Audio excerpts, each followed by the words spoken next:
Se amanhã alguém precisar exatamente do serviço que você oferece, essa pessoa vai lembrar de você? Não estou perguntando se ela já viu algum trabalho seu. Estou perguntando uma coisa bem simples. Quando ela pensar no problema que você resolve, o seu nome vem à mente? Porque talvez você esteja fazendo um bom trabalho produzindo conteúdo, postando seus projetos, mostrando seus bastidores, e mesmo assim as pessoas não estejam te procurando. E isso pode ser muito frustrante, né? Porque você olha para seu trabalho e pensa, eu sei que sou bom nisso, então por que ninguém está chegando? E foi aqui que a lei da mente me fez parar para pensar. A terceira lei diz, é melhor ser o primeiro na mente do que ser o primeiro no mercado. E quando eu li isso eu pensei, mas não é praticamente a mesma coisa que a primeira lei? Só que não. A primeira lei fala sobre liderança. Essa fala sobre uma coisa ainda mais importante, a memória. Porque você pode até ser o primeiro a chegar em algum mercado, mas se ninguém lembra de você, isso não significa muita coisa. E talvez seja justamente aqui que muita gente esteja errando.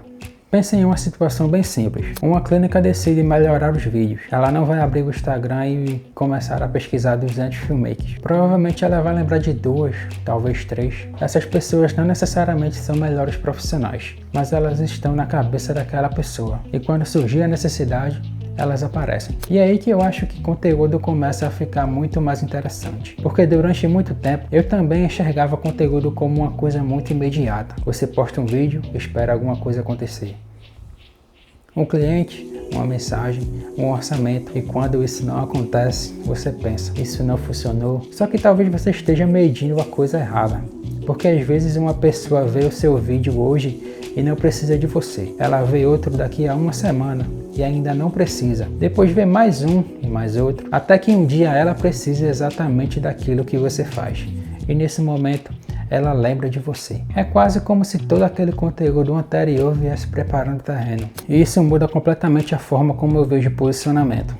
Porque talvez o objetivo do conteúdo não seja fazer alguém comprar de você hoje. Talvez seja fazer alguém pensar. Quando eu precisar disso, eu sei quem procurar. Isso é muito diferente. Porque aí você começa a entender. Não é simplesmente postar todos os dias porque o algoritmo gosta. É aparecer o suficiente para que a pessoa consiga construir uma associação. Ah, mas esse cara faz esse tipo de vídeo. Quando eu precisar disso, eu vou falar com ele. Tu lembra do que a gente conversou na Lei 2, né? Você precisa encontrar uma categoria, um espaço, uma coisa pela qual quer ser lembrado. E a Lei 3 vem logo depois e fala, agora você precisa ocupar a mente das pessoas. Porque não adianta ter um posicionamento incrível se ninguém sabe que você existe. E também não adianta aparecer todos os dias se ninguém entende por que deveria lembrar de você. É por isso que posicionamento e conteúdo precisam andar juntos. Um diz, é por isso que eu quero ser conhecido. E outro faz, eu vou continuar aparecendo até você lembrar disso. E aqui tem uma coisa que eu acho muito importante para quem trabalha com vídeo. A gente costuma tentar provar que é bom.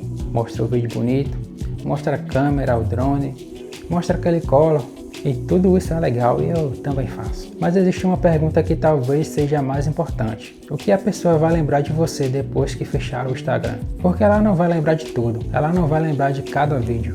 Ela não vai lembrar de equipamento. Ela provavelmente nem vai lembrar daquele post que você passou 3 horas editando. É por isso que hoje, quando eu penso em produzir conteúdo, eu tento trocar uma pergunta. Em vez de pensar, será que esse vídeo vai me trazer cliente? Eu penso, será que esse vídeo está ajudando alguém a lembrar de mim pelo motivo certo? Porque uma pergunta pensa resultado imediato, a outra pensa em construção e posicionamento. Talvez seja por isso que no começo pareça que nada está acontecendo. E você começa a achar que está falando sozinho, mas talvez alguém esteja assistindo. Talvez alguém esteja formando uma opinião sobre você. Talvez alguém esteja até começando a associar o seu nome àquilo que você faz.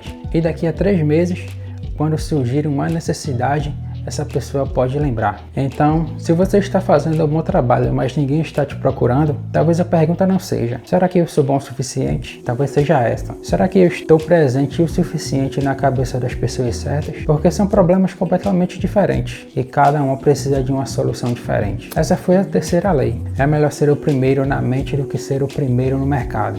E sinceramente, essa foi uma das leis que mais me fez repensar a forma como eu produzo conteúdo. Porque talvez o conteúdo não seja sobre postar mais, não seja sobre tentar viralizar a qualquer custo. E talvez nem seja sobre conseguir um cliente imediatamente. Talvez seja sobre construir uma memória, ser lembrado quando a hora certa chegar. Se você está acompanhando essa série, se inscreve no canal. E se esse vídeo te fez pensar um pouco sobre o seu próprio posicionamento, compartilha com alguém que também trabalha com criação e vive reclamando que ninguém vê o trabalho dele. Agora que a gente já falou sobre liderança, sobre encontrar uma categoria e sobre ocupar a mente das pessoas, vem uma pergunta que eu acho ainda mais interessante. E se duas pessoas fazem exatamente a mesma coisa, mas uma consegue cobrar muito mais do que a outra? Por que isso acontece? Talvez o valor do seu trabalho não esteja no que você entrega, está também na forma como as pessoas percebem aquilo que você entrega. E é exatamente isso que a quarta lei vai colocar em jogo, a lei da percepção.